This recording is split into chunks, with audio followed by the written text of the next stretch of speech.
Hoy tenemos a Jesús Romero, amigo, Sí, sí. desde hace ya tiempo también. Él es de la comunidad de San Egidio, una institución de la Iglesia Católica que dentro de su vocación fundamental es la de cuidar y evangelizar a los pobres y abandonados. Y ha venido especializándose en la mediación de conflictos internacionales y en procesos de paz. Yo partiría de una premisa, es que para San Egidio la historia es en cierto modo la maestra que nos indica cómo y dónde vivir el Evangelio, ¿no? Es decir, San Egidio nunca nos ponemos como un plan de lo que haremos al año que viene o dentro de 2 años, porque eso no lo sabemos. Sabemos que haremos lo mismo, probablemente, que estamos haciendo ahora, pero hay cosas que no sabemos, ¿no? Y yo creo que el estar abiertos a la realidad de los pobres nos hace descubrir por dónde tiene que ir la vida nuestra de fe, ¿no? La vida nuestra como comunidad que vive el Evangelio, ¿no? En este sentido quería decir que para nosotros la historia es maestra de cultura, y una cultura que nos llega a todos, una cultura simple, porque muchas veces la gente cuando habla de cultura piensa como una cuestión así como de altos vuelos o una cosa un poco libresca, pero al final la cultura es la cultura de los más pobres, es decir, nosotros descubrimos, como decía ahora Jesús, la ciudad, nosotros descubrimos el mundo a partir de la amistad con los pobres, es decir, nunca hubiéramos pensado en intervenir en procesos de paz si no hubiéramos descubierto la vida terrible de la gente que sufre la guerra. Igual que ahora no nos hubiéramos visto involucrados en la ayuda a los refugiados si no hubiéramos conocido a refugiados concretos. Es decir, el mundo no se ve o no se cambia desde una mesa, sino a partir de cómo conocemos a las personas que sufren, ¿no? Y es evidente que hoy en día, con la televisión, por muy distraído que uno pueda estar, o con los medios de comunicación, todo el mundo vemos el éxodo de refugiados que llama a las puertas de Europa, ¿no? Una puerta que se ha vuelto un muro. Y es terrible la situación de todos los que mueren en el Mediterráneo. Desde hace como 10 años o 12 años ya, San Egidio, todos los años hacemos una liturgia, una Eucaristía, en la que muchos habéis participado, que la llamamos Morir de Esperanza. Para nosotros ha sido algo profético porque nos dábamos cuenta que algo no funcionaba en el mundo, que era todas estas personas que intentan llegar a Europa y que mueren teniendo la esperanza de una vida mejor y que mueren en el camino, ¿no? Decíamos, ¿no? Y estaban dando cifras, ¿no? Pero ya la guerra en Siria dura más que la Primera Guerra Mundial, ¿no? Más de 200.000 muertos, un tercio de ellos civiles, ¿no? Son 4 millones y pico de refugiados en el extranjero, es decir, es como si toda Irlanda fuera un país de refugiados, ¿no? Con 8 millones de desplazados internos, ¿no? Y la comunidad internacional no solo no hace nada o no ha hecho nada, o cuando en los primeros momentos en que empezaban las tensiones, quizá muchos sabéis, San Egidio organizó unas conversaciones de paz en Roma, donde vinieron todos los representantes, digamos, que estaban intentando buscar una solución democrática frente al presidente. Incluso tuvo una repercusión internacional, Estados Unidos, en la ONU, pero al final no hubo ningún tipo de apoyo internacional y aquella iniciativa cayó, ¿no? Y luego el gran drama también de los cristianos, ¿no? De todos estos cristianos en Irak, en Siria. Por ejemplo, en Alepo el 10% de la población era cristiana y ahora prácticamente pues no queda nada. Entonces, ¿qué hacer ante todo esto, ¿no? Hablábamos antes, ¿no? Mucha gente tiene la percepción de que al final es un problema de invasión, ¿no? Es decir, como si fuera una especie de mano negra que intenta, como si el ISIS fuera una especie de mano negra que lo que intenta es expulsar a muchos musulmanes para llegar a Europa, ¿no? Nosotros no lo vemos así, ¿no? Nosotros vemos que lo que hay es un montón de gente que no puede seguir viviendo en estos países, ¿no? Que se les ha acabado la vida. Y pensamos también que la gran diferencia frente a los inmigrantes, la inmigración que hemos tenido en Europa, tú cuando hablas con una persona refugiada, todos quieren volver. O sea, no tienen la idea de que Europa vaya a ser el destino final, ¿no? Es impresionante encontrar a personas que llevan aquí 3, 4 años, que vienen de Siria y mentalmente están bloqueados y se resisten a aprender castellano porque ellos lo que quieren es volver a su casa, ¿no? Incluso Conocemos casos de personas de Siria que la familia o parte de la familia se ha quedado en Damasco, en Alepo, manteniendo la propiedad pensando que van a volver, ¿no? Nosotros, no sé, vemos que es difícil, pero al menos te das cuenta que no es la inmigración clásica que hemos tenido en Europa, ¿no? La gente durante la guerra de Irak, hace 12 años, 13 años, la gente se manifestaba en las calles contra la guerra de Irak. Hoy en día nadie se levanta a protestar contra esta guerra, ¿no? Digamos que nos hemos medio acostumbrado, incluso aquellos políticos que estaban apoyando la guerra en Irak porque decían que había armas de destrucción masiva, como era Tony Blair, pues ahora no tienen ningún problema en decir todo lo contrario sin ningún problema, ¿no? Y sobre todo el otro gran problema que vemos es el muro. Vemos ahora con Trump, ¿no?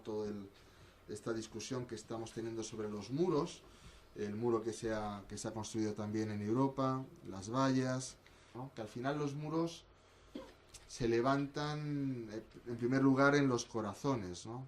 Levantando muros ante el que viene de lejos, al que es diferente y ante el que tenemos desconfianza, como en muchos casos puede ser el Islam, ¿no?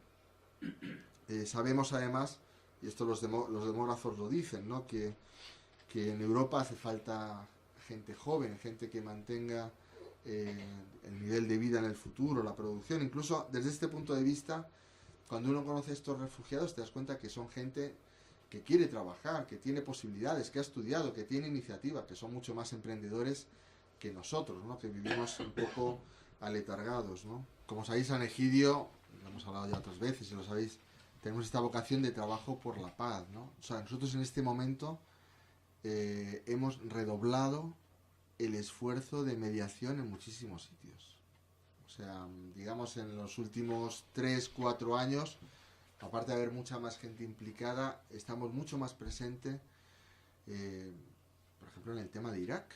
O sea, todo el tema de de lo que se habla tanto ahora, ¿no? De Mosul, de la llanura de Nínive, por ejemplo, ¿no? Pues en este momento San Egidio, en este caso he estado yo, en varias reuniones con gobiernos extranjeros, no sé qué, etcétera, para ver qué se puede hacer para ayudar en la llanura de Nínive y también para que la gente se pueda quedar. Es decir, los cristianos que están allí, que no tengan que huir, porque, o sea, sacar a la gente o hacer que la gente huya de su país es un drama enorme. O sea, es un dolor bestial, ¿no? Entonces, no puede ser que la alternativa sea entre la guerra y la huida. Hay que buscar acuerdos, o sea, hay que buscar el modo en el que puede haber una convivencia. Porque hay otros casos en que las causas son más difuminadas, ¿no? O sea, tú miras Casamance o miras otras regiones del mundo, la guerra. En este caso la guerra es la causa, o sea, está clarísimo, ¿no? O sea, como decía antes, ¿no? Si miráis pues no sé, en el New York Times salió muchísimas. San Egidio organizó la única reunión de todos los líderes que se oponían al presidente ofreciendo una alternativa. Igual que hicimos en Argelia, en el 95, igual que hemos hecho en otros países, ¿no? Pero tenemos aquí las consecuencias, ¿no? Y entonces hay que forzar, lo primero, para que los 17.000 a los que se ha comprometido el gobierno español lleguen. Pero además de esos 17.000 a los que se ha comprometido el gobierno, si San Egidio ha conseguido 2.000 visados, ¿cuántos visados se podrían conseguir por la sociedad civil? Porque al final es un problema de compartir. O sea, nosotros no cobramos un duro al gobierno italiano por hacer todo esto. Buscamos los fondos nosotros. La diferencia entre reubicación y reasentamiento. Reubicación son los que ya están en Europa y que, como están todos entre Grecia, Turquía e Italia, no dan de sí y hay que reubicarlos. Nosotros a los que traemos son a reasentados, es decir, son los que están en los campos del Líbano, que, como ha explicado esta mujer, están desesperados porque tienen enfermedades, porque allí no llega la ayuda, porque están dejados de la mano de Dios, digamos, en sentido metafórico, y que ellos piensan la única solución es cruzar el Mediterráneo. De hecho, esta mujer lo ha dicho. Cuando vimos la imagen de mi cuñado muerto, nos echamos para atrás. O sea, es impresionante ver que la foto del cuñado muerto está en un portafotos. Nosotros a los que nos traemos son a esos. A los que han conseguido llegar, Europa se hace cargo. Ahora, de los que están en Etiopía o en Líbano, nadie se hace cargo. O sea, esos no entran en ningún tipo de acuerdo ni en ningún tipo de protocolo internacional. Son a esos los que nos traemos. Pedimos que Europa se haga responsable de los que ya están y que estén bien acogidos y bien atendidos, que son los reubicados, y nosotros nos traemos a los reasentados, con lo cual ni siquiera hacemos competencia o le lavamos la cara a ningún gobierno. Nos hacemos cargo de los que nadie se hace cargo, porque son esos enfermos, ancianos, que estarían en un campo de refugiados, sin edie, hasta que pudieran volver a su casa. De esto me ocupo yo, vamos, uno de los que me ocupo aquí en España, ¿no? Tú vas con todo el protocolo, con toda la solución legislativa, toda la solución de acogida, con todo dónde van a dormir, dónde van a vivir, todo el dinero que tenemos recogido para... No hay respuesta. Es que no pueden dar respuesta. O sea, ¿qué te van a decir? No queremos. No es que no hay respuesta. O sea, nosotros damos la cosa hecha. O sea, tú me das 500. Pronto se hará en algún otro país, no quiero anunciar por si acaso. Hay otro país europeo que si no hay problema, hay otro país europeo que esta semana próxima va a firmar el protocolo con nosotros. Otro país grande. Porque dije, les damos todo hecho. Aquí está la legislación europea, estas son las personas, aquí y van a vivir aquí, el acuerdo para traerlos en avión porque conseguimos líneas aéreas, esto implica mucho, tú hablas con aviones, con compañías aéreas que te los traen gratis, hablas con hospitales, ¿qué tal? O sea, tú tienes una estructura grande y se lo das hecho. Es falta de voluntad. Existe el corredor humanitario, tiene que ser una guerra declarada y tiene que haber personas en campos de refugiados. Entonces, como están en campos de refugiados en Siria o en Etiopía, etcétera, de ahí es donde se puede hacer y luego la otra salvedad del visado humanitario es que es otra, bueno, que vamos a ver si lo podemos cambiar la legislación europea, pero vamos, estamos en ello, es que el visado humanitario es para un país. Pues en este caso es el país que lo emite, que es Italia, pero no es un visado Schengen. Es decir, nosotros a los que llegan a Italia, de momento estamos trabajando con la Comisión Europea, pero no podemos traerlos a España, porque ellos tienen visado para Italia.